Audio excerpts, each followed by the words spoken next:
Thursday, November 19th, 2020. Appreciate everyone joining us. This morning's topic of discussion is going to be agency updates. So we're very appreciative and thankful to be joined by a lot of our partnering agencies this morning, USDA Farm Service agencies, USDA Nrcs, Natural Resource Conservation Service, and DCR, as well as the local soil and water conservation district. So thank you all for being with us this morning. Appreciate everyone being here. Just a quick kind of overview of our agenda this morning and how we're going to proceed forward with this. For producers that are on the call or producers that may watch this recording, the purpose of this session this morning is to kind of take the place of our usual agency update sessions at our local crops conferences every year in January.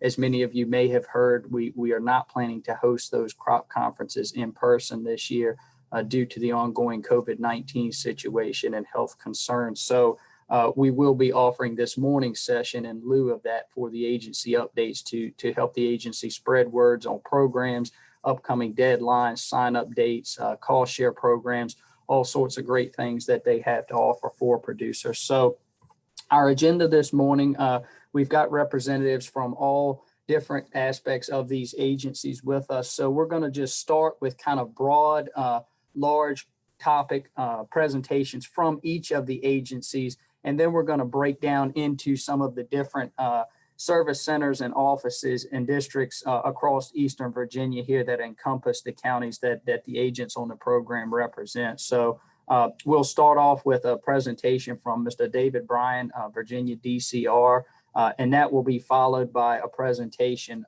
from Ken Upshaw at USDA Farm Service Agency, and then we'll follow that with overarching Nrcs update from Lucia Kossler. Then we'll break down into the different districts and service centers across Eastern Virginia here to allow any other representatives on the line from those areas to share area-specific updates that may pertain just to producers in those counties. So without further ado, if you have questions, please hold those to the end of the presentation, and we'll try to address everyone's questions as best as possible. If you have a question, you could also enter that into the chat window, and we'll address those accordingly. So without further ado, David, if you're with us, we'll go ahead and get started for the DCR update. All right, sounds great. Let's share my screen. All right, can you see my screen? No, sir, we cannot. Now we can. Okay, great.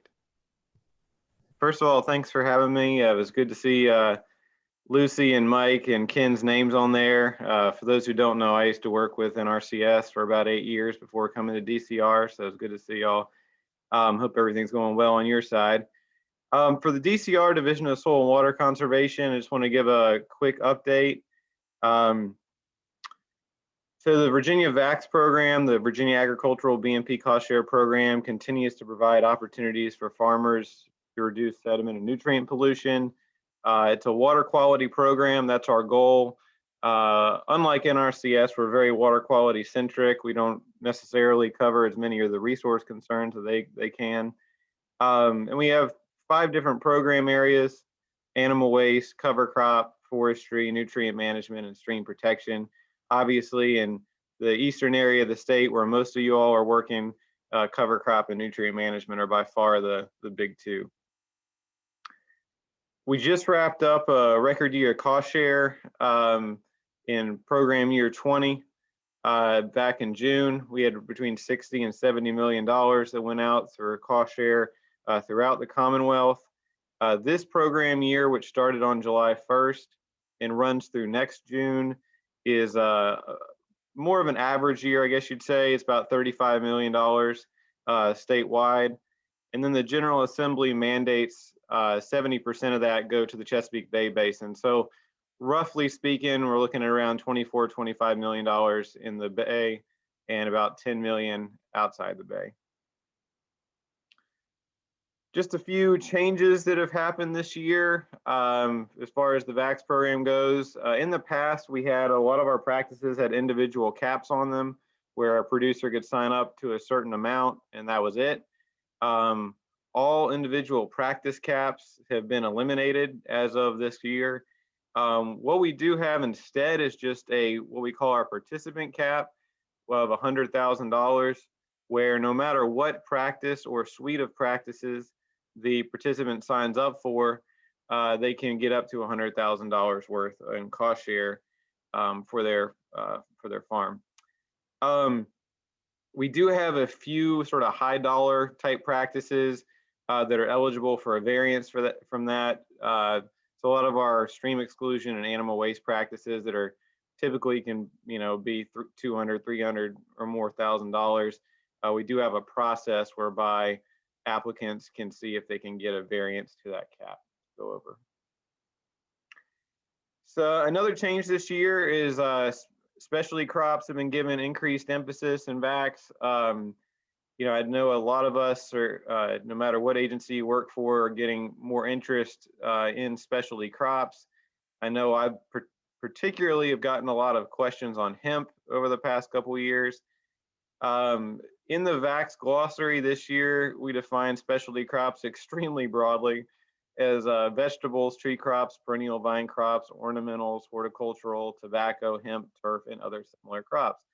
The whole point was that a lot of our farmers in the East that work with specialty crops maybe weren't covered as well by VACs in the past. But now specialty crop farmers can apply for nutrient management plans, precision nutrient management, and so forth and so on. And again, if you have any specific questions, please feel free to contact myself or your local conservation district. On the animal waste side, y'all don't have as much in this area of the state, but in case, I just thought I'd mention it. We have 4 new animal waste practices this year. The feeding pad used to be a part of one of our other practices, but now is a standalone. We have an animal waste control facility for confined livestock operations. This is the first time that the state has offered cost share on confined livestock operations, and it really is meant to be a sort of last resort type practice. We have a whole other suite of animal waste practices that we'd like to try first on a given farm, but if there is a situation where there's no other option but to confine the livestock, it is available. We have a loafing lot management system, a new practice, excluding bovine dairy, and that's because we have a separate practice that's been around for a while, specifically for dairy cow loafing lot management systems. This one, the WP4LL, was actually designed specifically with horses in mind. However, it is open to other livestock species. And then finally, the WP4SF, which is our seasonal feeding facility. This also used to be a part of a separate practice, but now is a standalone. Okay, cover crops. We had a big change this year. SL8B is our standard winter cover crop practice. Our rates have increased substantially this year after discussion by our technical advisory committee. Standard planting rate has increased to $20 per acre. But then we have 2 bonus payments on top of that, depending on when the farmer plants and what the farmer plants. So we have the early bonus payment for our early planting dates. There's an extra $30, so it bumps you up to $50. And then rye, due to its scavenging abilities, we add an extra $10. So up to $60 an acre, depending on when the cover crop is planted and what is planted. We also added a new practice this year. It's sort of a catch-all cover crop, I'm calling it. The official title is SL8A, Protective Cover for Agricultural Cropland. It incentivizes producers to keep cover on cropland when not in use. And unlike our sort of traditional winter cover crop, this is really for, like for summer cover crops, for example, or times when the field is, there's no crops in the field because of some unforeseen circumstance, natural disaster, whatever. So whenever a storm occurs and we want to get, it ruins the commodity crop and we want to get some quick cover on the land, this is an option that's now available for sign up. On the nutrient management side, we had some clarifications to our program, especially on the precision nitrogen. So we had some confusion in the past on this practice, and we wanted to clarify for this year. Our precision nitrogen options and VACs include a payment if you're doing 3 or more split applications of nitrogen on small grains, 2 or more split sidedress applications of nitrogen on corn or cotton, 2 or more applications of nitrogen on highly managed hayland other than alfalfa, and or injection at sidedress. So all of these options are available under NM5N, which is our precision nutrient or precision nitrogen practice. And no matter which one you sign up for, the payment rate is the same. Just a quick update on CREP. DCR this year was allocated $500,000 statewide for CREP, which is our partnership program with the Farm Service Agency. We have obligated most of that $500,000 already, thanks due to the work of the districts and Nrcs and of course the Farm Service Agency itself. However, we've been working internally at DCR, and we've been able to make another 1.6 million available for projects statewide. And so we highly encourage any of you, any farmers who are interested in riparian buffers and so forth, to contact their local FSA offices and get the process started, because we've certainly got plenty of ability to help out this year. So I was also asked to look a little bit at the future. As far as next year goes, obviously due to the COVID budget crisis, we have no idea what the VAX program is going to look like next year. I'm hoping for the best. I expect an average year or worse, but time will tell. A few things that I do know, per the General Assembly's Bay Bill, DCR was mandated to put together a portable fencing specification, which through our technical advisory committee, I'm happy to report that back in earlier November, we finished up this mandate and we're able to get a new spec. So this specification will provide a per foot of fence payment for establishing portable fencing on live streams. This is particularly going to be helpful, we think, to renters. A lot of our VAX practices for stream exclusion are long-term, 10 or 15-year contracts. Obviously, it's a permanent structure. And so for folks who are renting and just have a lease, they typically have been hesitant to get involved in stream protection practices because, what happens if you lose the lease, but you're still responsible for the contract? So this will help with that. Again, it'll provide it's a portable fence practice. The fence can be moved, and it's a 5-year practice. And there's a provision in the practice that if the participant loses their lease, the district board has the ability to waive the remaining responsibility of lifespan. This will go before the Virginia Soil Water Conservation Board in the spring, but we don't foresee any issues, and it should be part of next year's program. The other big thing, especially because y'all be in the East, I thought it'd be important, is cover crop planting dates are likely changing. Some of y'all are already aware that there's been multiple years of discussion on this issue surrounding the fact that average frost dates seem to be getting later and later into the year. And so DCR is moving forward with adjusting its cover crop planting dates. This still will have to be approved by our board in the spring. But just to give you an idea of where we're headed, here is the numbers. So in the coastal plain, which again is the focus of this meeting, our early planting date had been October 25th. It will move to November 10th. And our standard planting date had been November 15th. It'll move to November 30th. So that is the plan. If all goes well, next year we'll get that approved at the board, and it'll be part of the next year's VAX program. So that's all I had. I did get double booked for meetings this morning, so I'm going to have to run. But if anybody has any questions, I could be glad to answer them now, or you can just email me at david.bryan@dcr.virginia.gov. So thanks for having me. Thanks for joining us, David. Before David leaves, I'll give an opportunity for some quick questions if anyone has those for David. If not, you can answer those later via email.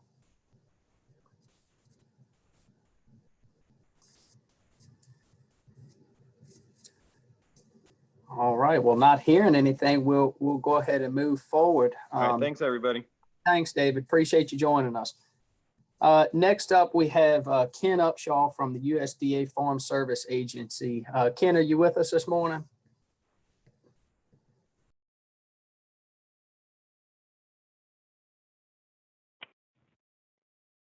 Yes, Robbie, can you hear me? Yes, sir, Ken. Good morning. Good morning. How you doing? Thank you for inviting me here to this meeting. First of all, we have a lot of programs going on here with FSA. My 36 years of employment, I don't quite recall having this many, and due to the virus and disasters we've had in the prior 2 years, it has been one busy, unusual year. But to start off with, probably most farmers are familiar with their coronavirus food assistance programs. We had the CFAP-1 program, which ended on September 11th, and for the state of Virginia, we issued close to $97 million. And now we're in the middle of the CFAP-2 program, which will run through December 11th. And at this point, we've issued in Virginia $28 million. So not sure we're going to catch that first figure or not, but we're working on it. CFAP-2 basically includes, due to the market disruptions, they had put this program into place, and it's for individuals and entities that are eligible that commercially produce certain commodities. It must be in the business of farming and comply with the high rural and wetland provisions. However, contract growers who do not share in the price risk of production are ineligible. I'm not sure how many we're going to have fall in that category, but just wanted to make a note of that. There are three categories of commodities for payment. We have the price trigger commodities, the flat rate crops, and the sales commodities. Price trigger crops will pay them the greater of $15 per acre, or the 2020 APH crop insurance yield times the payment rate. In addition, for livestock, beef cattle paying $55 a head, and hogs $23 a head, but this excludes any breeding stock. So basically what we're counting as far as cattle is calves and so forth. The time period that we're looking at is April 16th through August 31st. Producers need to select a particular date during that period where they had the highest inventory of non-breeding stock. For the flat rate crops, this payment is determined by multiplying the 2020 planted acres of the crop by $15 per acre. And this, the crops covered on the flat rate include alfalfa, hemp, millet, oats, and canola. Whereas going back to the price trigger commodities included our regular row crops in this area, plus beef cattle, dairy, hogs, broilers, and eggs. Now, this is something new that we've had under this program, different from the first CFAP-1. Sales commodities, its payments are calculated by the producer's 2019 sales of the commodity.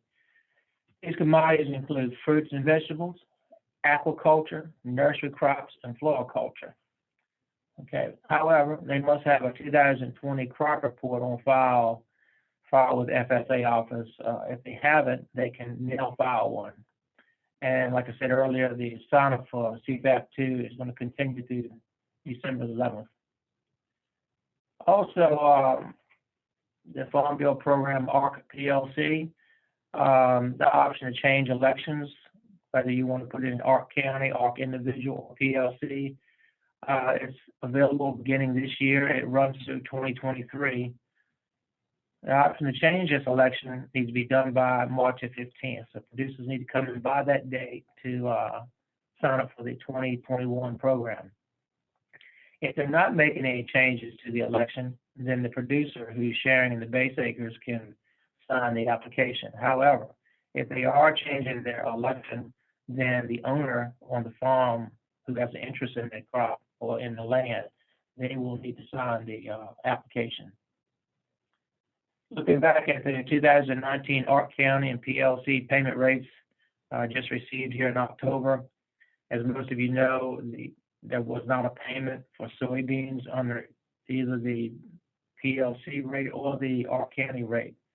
However, there was a payment for corn, and I'm not going to go through that because each county has a different payment rate.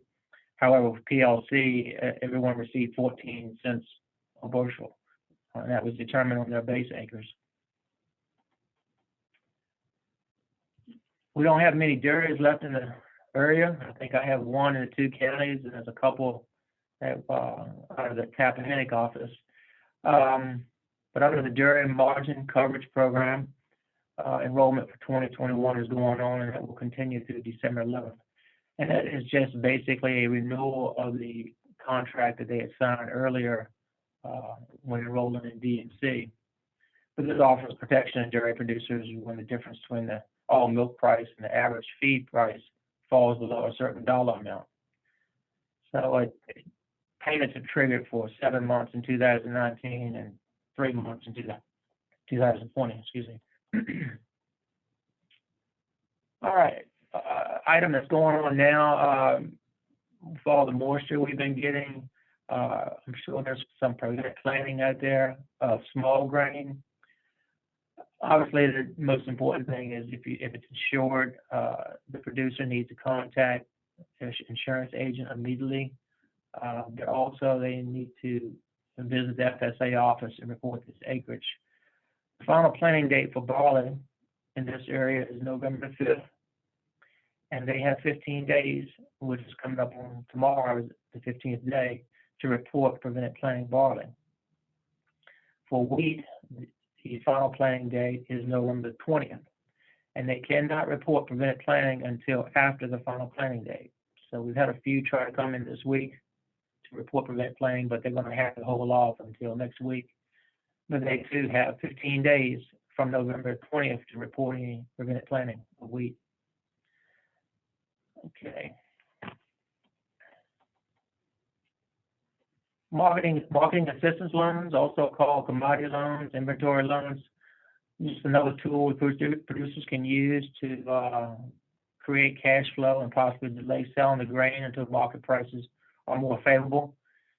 Eligible commodities include most of the major crops in this area: corn, soybeans, wheat, and barley. The crop acreage must have been reported to FSA, and the producer still needs to retain beneficial interest in the commodity. They can apply for either a farm stored or a warehouse stored loan.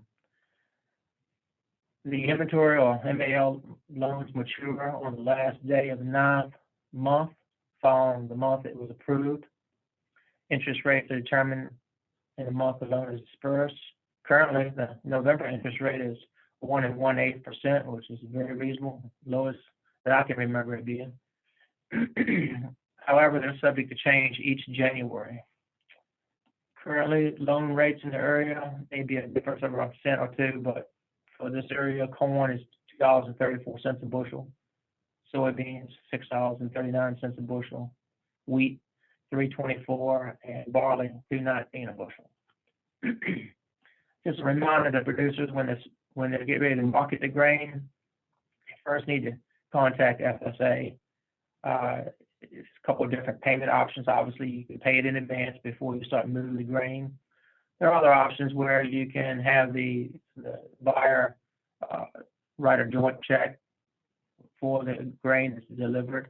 However, that will require the producer to contact the FSA office before beginning to deliver the grain and set up these arrangements.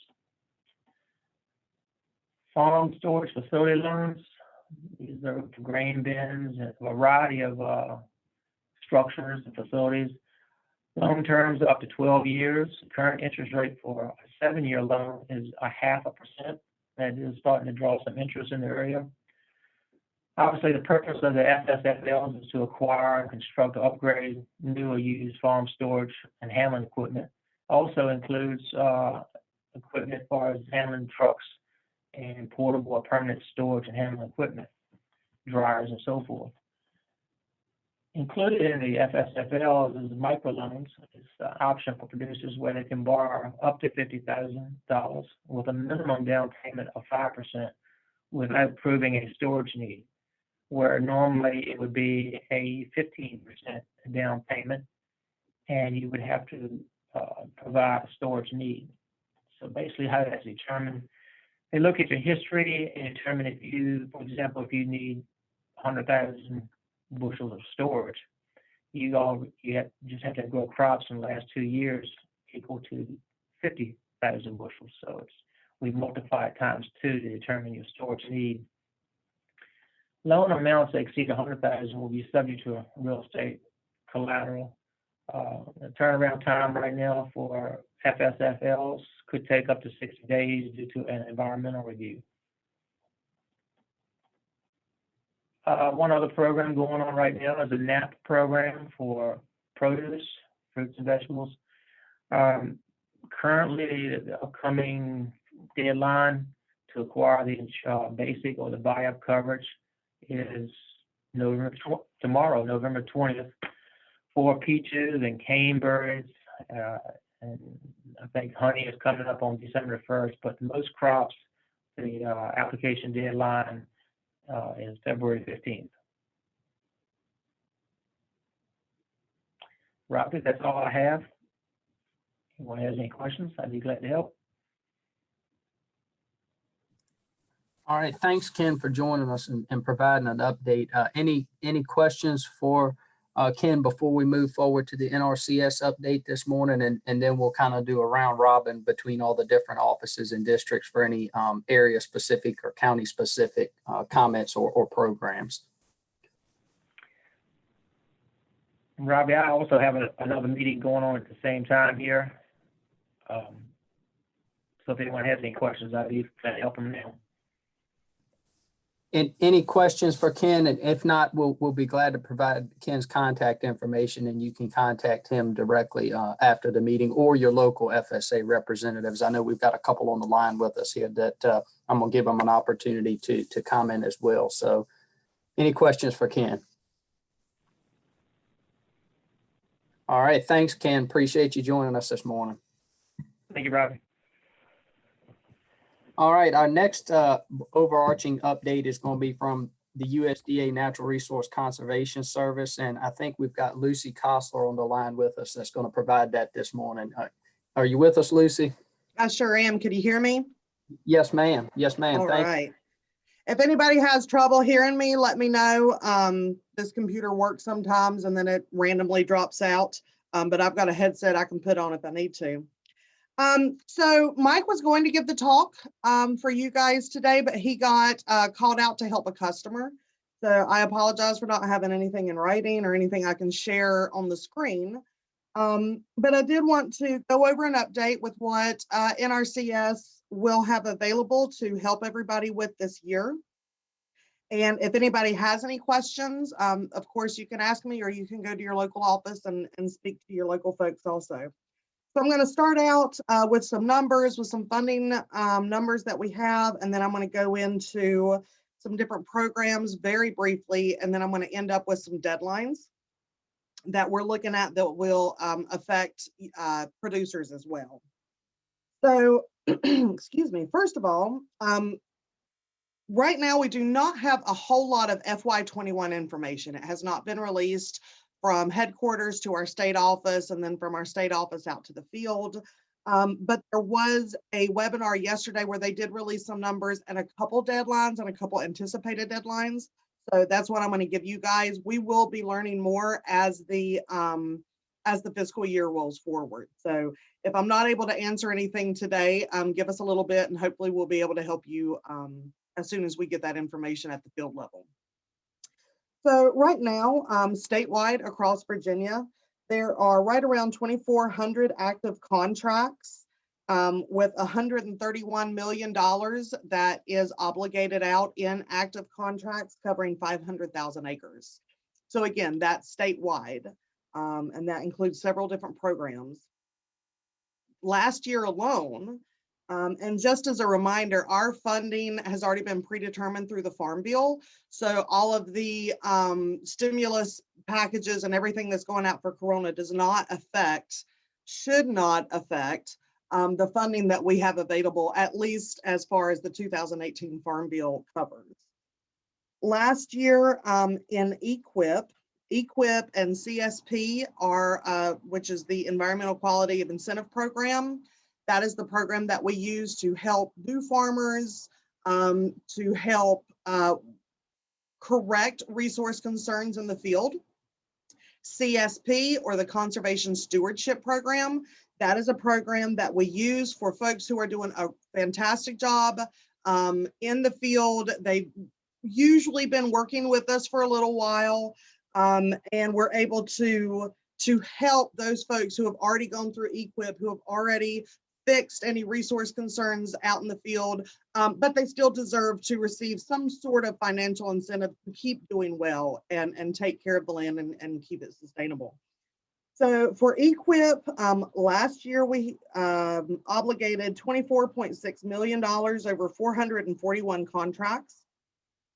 And in CSP, we had $7.3 million over 224 contracts. So CSP generally has less money obligated to it because it costs a lesser amount of money to maintain practices in the field versus correcting issues in the field that we're looking at. Now, I'm going to be focusing primarily on cropland practices and cropland contracts, because that's what our bread and butter here is in Eastern Virginia. However, I don't want anyone to forget that, we also cover livestock operations. We can help with that. We do have wildlife programs, which does include some forestry work, as long as it benefits wildlife. We've got the high tunnel program, which has been very popular for a number of years. So we still have that. We have what we call conservation activity plans, which covers forestry, irrigation, a number of plans. It doesn't actually pay for the installation, but it pays a producer to get that plan written so we can see if we can help with the installation down the line. Sometimes we can, sometimes we can't, but at least we can get that plan written for you. And it also covers easements. So we're generally not the primary holder on easements, but we can contribute to those who are the primary holders on those. But I'm going to primarily be talking about croplands. So last year, we, in my office, which I should have introduced myself, I apologize. I'm the new district conservationist in the Warsaw field office. I was here 2013, early 2013 to late 2015, and I went off to another office to become a district conservationist and train there. And luckily, I got the opportunity to come back to Warsaw as the district conservationist. And I stepped in right at the very end of obligation season, but I have been looking through the contracts that were funded and not funded.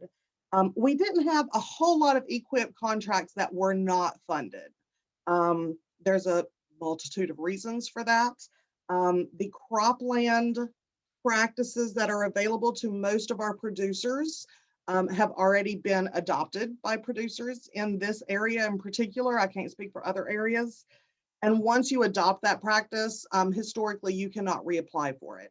So then at that point, you would move into the CSP, or Conservation Stewardship Program. But the EQIPs that we did have primarily were funded. We had a couple high tunnels that were not, and a couple wildlife that were not, because they are competitive statewide. So we are down for FY21 as a state. We have been obligated or promised $2.8 million less than what we got last year. But that's okay, because like I said, most of our contracts or applications were funded. The issue that I had in Warsaw specifically last year was that we had 60 CSP applications that were not funded. So the good news is that for FY21, we are going to receive $8.1 million statewide, and that is a $2.6 million increase. So the good news is that we are receiving more funding for CSP contracts. And that is, again, that's statewide. So And we also, just to give you guys an idea, we are also working, several offices in this part of the state is working with our state office to see what other options we can offer through EQIP to help our cropland producers. So we're doing our best to be able to help everybody out. Let's see, we have, the good news is that we now have what we call high priority practices that carries a higher payment rate per acre. On part of those priority resource concern practices includes a conservation crop rotation. So if you are rotating the crops in your field, we can help pay for that. No-till and cover crop. So those are practices that historically, you could get paid for them, but now they are considered one of our priority practices. So you can get paid a little more for those if you have not already been paid for those in the past. So we are still paying for reduced till, which is when you use your turbo tills. A lot of folks have those. We are paying for those. Of course, it's not as much as we're paying for no-till, because that's where we're trying to get folks to get to, is to no-till to improve soil health. And also we are paying for you to follow your nutrient management plan. So we lost the nutrient management level C several years ago to CSP. You can still get paid for it, just not through EQIP. So you're going to be moved into CSP, and you can receive incentives to start managing those nutrients, collecting your data so that we can move towards precision agriculture if that's something you're interested in. So we do have, as I was talking about, we have those higher rates for the priority practices. Again, if you are what we considered historically underserved, which includes new and beginning farmers, limited resource farmers, or socially disadvantaged farmers, you also get a higher rate on those. If you don't know if you fit into those, you can speak to someone in your NRCS office and we can determine if you meet any of the criteria for any of those three categories. Also, I did want to mention that even though, again, I've been talking primarily about cropland practices for cropland producers, we do still carry all of the fund pools that I'd mentioned previously with the livestock, the wildlife, but also we have higher payment rates and options for specialty crop farmers. So we've had quite a few inquiries about that here recently. So if you are a specialty crop farmer, get in touch with your NRCS office and see if you, if there's something that we could do to help you out. So lastly, I just wanted to mention a couple deadlines for everyone.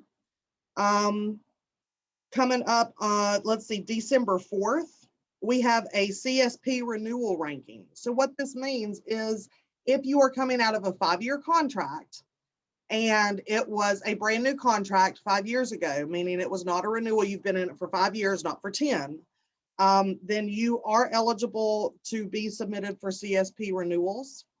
And that means that if you should have already heard from your NRCS office. If you haven't, you will soon, to see if you want to apply for a renewal, and also to see what you want to include in that application. Those are due on December 4th. We were just alerted that we are going to have a one and done application submission for FY21. That means we accept applications year round. We'll never turn down an application, but we only submit them for funding consideration. It used to be 2 or 3 times a year in years past. In the past 2 to maybe 3 years, we've gone to 1 submission a year. So the 1 submission for FY21 will be December 18th. That means if you think that you qualify for CS or for EQIP, or if you're interested in any of these programs and you're not sure where you fit into it, contact your NRCS office as soon as possible so that we can determine if you fit into the EQIP fund pool. If it's something we can help you with through EQIP, then we need to get that application by December 18th. And then also for those of you who do have active CSP contracts right now, for FY15 through FY19 contracts, you could elect to receive your payment either in calendar year 20 or calendar year 21, depending on what worked for your taxes the best. Here in this office is pretty much an even split. If you elected to have your payment in calendar year 2021, we have to have those payments made by February 5th.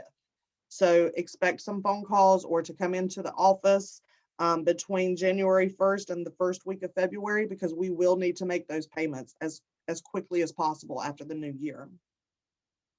I did want to mention also that, most of the USDA offices in this area are closed to the public due to COVID concerns. However, we can come to the door, we can come to the vehicles to talk to you. I know in Warsaw, that's what we've been doing a lot.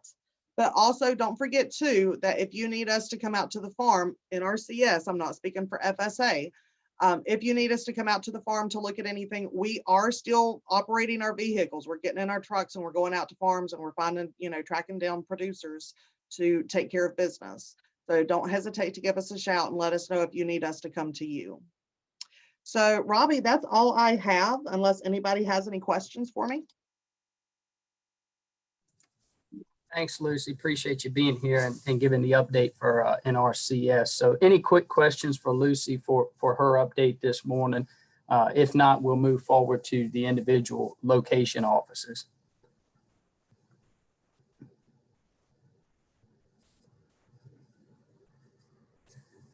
All right, I don't hear anything, Lucy. So if we do get questions, we'll forward those to you, or if you're going to be able to stick around with us to the end, we'll open it up at the end for any last minute questions or comments. So thanks again, Lucy, for joining us and providing that update for NRCS. No problem. Thanks for having me. All right, so now as we've heard from these kind of state arching updates, there is a little bit of difference from location to location as far as programs and that type of thing. So we're going to break it down now by the 4 different service centers and offices that represent the agents that are part of VCE AG Today, which include the Hanover, Caroline folks here in Tappahannock, the USDA Service Center in Tappahannock, the Northern Neck Service Center, and then the Tidewater Service Center down in Gloucester. So we're going to start with the Hanover, Caroline one. I know Ken was on with us from Hanover, Caroline, and he gave some comments and had to leave. So I don't know if there is anybody else from the FSA office in Hanover, Caroline. Certainly you can go ahead and provide comments or additional updates at this time.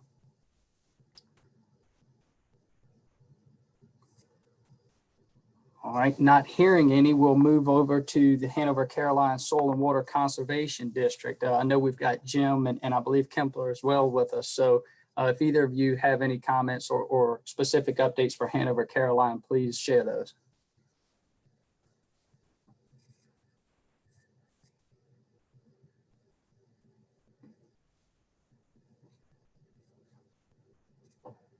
All right.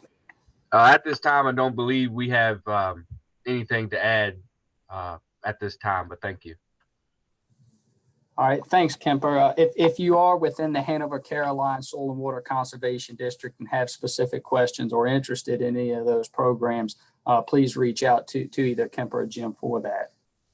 Yes, sir. Thank you. All right, how about the NRCS office there? I don't see Bryan on the line with us this morning, but is anyone from the Hanover area NRCS office with us?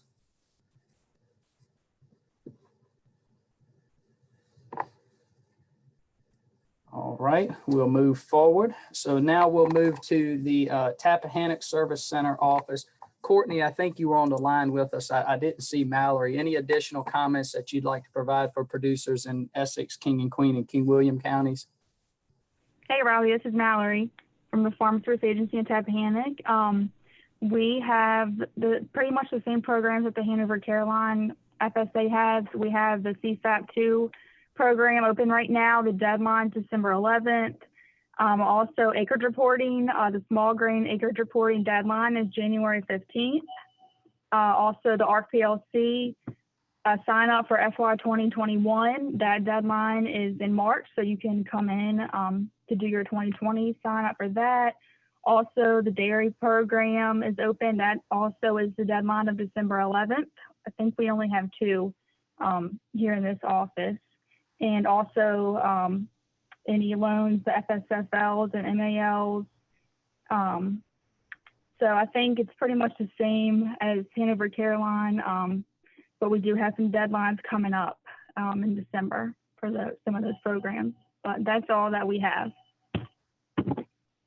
All right, thanks, Mallory. Appreciate you joining us. If you have specific questions and you are a producer in their service area of Essex, King and Queen, and King William, please stop by and give Mallory and Courtney a call or stop by the office there to help. Moving forward, I think we've got Danny Withers on the line with us from Three Rivers Soil and Water Conservation District. Danny, any specific updates or programs for our district? Good morning, Robbie. Can you hear me? Yes, sir. Thanks, Danny. All right. We just have a few quick reminders. This is specific for Essex, King and Queen, King William counties only. Nutrient management plans are due in this office by March 15th. So I urge you to get with your plan writers as soon as possible and start talking about that. I know the weather's crazy right now as far as getting soil samples taken, but it is that time. Quick update on cover crop. We have a special program that we're implementing this year. So our cover crop deadlines are a little different than surrounding areas. Our cover crop will be allowed to be planted up to November 30th. So as people are winding down, please report to me and let me know how things have gone. And that's about all we have right now. All right, thanks, Danny. If you have specific questions, if you are in the Three Rivers District, please contact Danny and he'll be happy to help you with those. Nrcs from the Tappahannock Service Center. Dwight, I think I saw you on the line with us earlier. You still with us?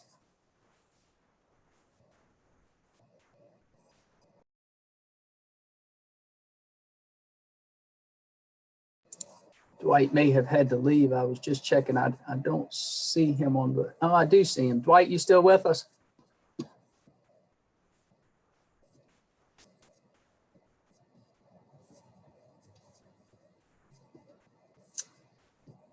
Dwight, I see you on the line, but it seems you're unmuted, but we can't hear you.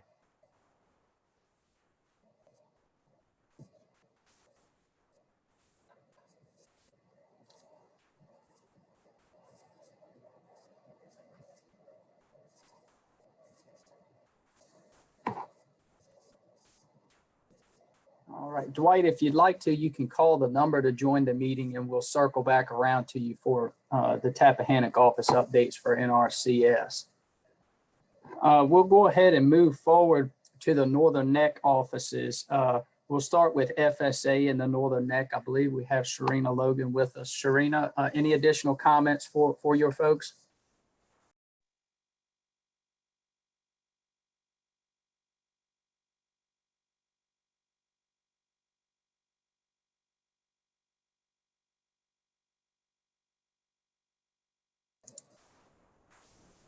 Maybe having the same issue. I see, Sharina, you're unmuted. Your microphone is active, but it doesn't appear that we can hear you. You may have to click the up arrow next to the microphone and change the microphone setting there. There's usually 2 or 3 options. You may have to choose a different option for it to work. Can you hear me now? Yes, ma'am. Oh, good morning. This is Sharina Logan with the Northern Neck FSA office. I don't want to go back over the same information that Ken gave you and Mallory gave you, but we are seeing a lot of vegetable producers. And if anyone knows of any vegetable producers on the Northern Neck, could you please send them to the FSA office to sign up for CFAP 2. And then also nurseries, because there are nurseries out there that we don't know of. And it's pretty much word of mouth. We put it in the newsletter and they sent out something from the state, but I don't know if all of the nurseries are getting the information. So if you know of any nurseries, you can send them to their local FSA office as well. That's all I have. All right, thanks, Sharina. If you're a producer there in the Northern Neck, you can contact the FSA office for additional questions. Moving forward, we've got the Northern Neck Soil and Water Conservation District. Brandon, are you on the line with us this morning? Yes, can you hear me? Yes, sir, loud and clear. Yeah, I don't have a whole lot to add. Like Danny said, for our area, we have the same thing for nutrient management. Our deadline is March 15th to get your nutrient management plans completed and in. So you need to be getting your soil samples somehow might be mud right now, but you have to get your soil samples and be talking with your plan writers. And we're currently trying to get all of our cover crop reported. The deadline for our area to plant was November 15th, which was this past Sunday. So we're currently calling everybody and trying to get y'all to report everything you did get planted. There was a lot of cancellations, so there's a possibility of, if you were not approved originally and you did plant, there's a possibility of getting funding. So please call us if you planted cover crop so we can get you on a list. And that's about all we have. All right, thanks, Brandon. Producers there in the Northern Neck can contact the Northern Neck Soil and Water Conservation District for any questions or sign up. Lucy, anything additional for your folks on the neck for NRCS? No, I don't think so. I think I pretty much covered everything and more a few minutes ago. So, you know, just come on by or give us a call if you need us for any reason. I did want to mention real quick that Dwight, I was talking to him on the computer a minute ago. He was trying to talk a few minutes ago, but his mic isn't working. So if anybody has any questions in his coverage area, feel free to give him a shout there in Tappahannock. Yeah, thanks, Lucy. I sent him a message and told him he may have to change his audio microphone input there on the system if you click that up arrow. So I'm not sure if that will work or not for him, but I'll circle back around if he's still with us and see if that's changes anything. All right, we'll move to Tidewater area now. Is anyone, Janice, I don't think I saw her on the line with us, but is anyone from the FSA office there in the Tidewater region representing the Lower Middle Peninsula? This is Jessie Booker. I'm the new CED here in Gloucester. Good morning, Jessie. Thanks for joining. Good morning. I don't really have any additional information to add to Ken or Mallory or Sharina's, but kind of like Sharina said, we have been working with a lot of new vegetable producers and a lot of new aquaculture producers for the CFAP program. So if anybody knows any of those folks that we don't typically work with, feel free to send them our way. All right, thanks, Jesse. Appreciate you joining us this morning and sharing that. Moving forward to the Tidewater Soil and Water Conservation District, do we have Laverne or Shirley with us this morning? Let's see. Don't see either of those. Anyone with us from Tidewater Soil and Water District? All right, if you have questions, if you are a producer that office serves, please contact that office for specific programs and deadlines. And then finally, I think we had NRCS for Tidewater, Mike Combs. I know he's not able to be with us this morning. So Lucy, I'm not sure if he had anything additional that he asked you to share for his producers or not. I don't think so. Just the same thing. This December 18th equip deadline was just released to us a couple days ago. So I know that we want to make sure that anybody who is interested, and equip may be the best bet that we have for them at this point, just give us a call as quickly as possible because, like I said, even though we're always taking applications, a lot of times folks will wait till the beginning of the new fiscal year because of eligibility paperwork that has to be signed with FSA. So if anybody, thinks that equip may be the best option for them as far as any financial assistance goes, just be sure to give your NRCS office a call as quickly as possible so that we can make sure we get you in before that deadline. All right, thanks, Lucy. Dwight, are you with us? Can we hear you this time?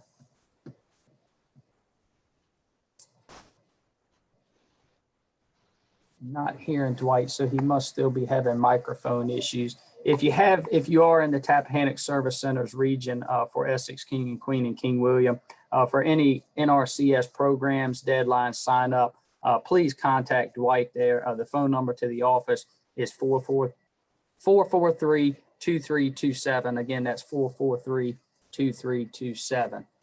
Appreciate you being with us, Dwight. I apologize. The microphone doesn't seem to cooperate. So any questions for any of the participants this morning? I'm not sure how many producers we have with us, but does anyone have any questions for any of the speakers in any of the districts that we can address this morning?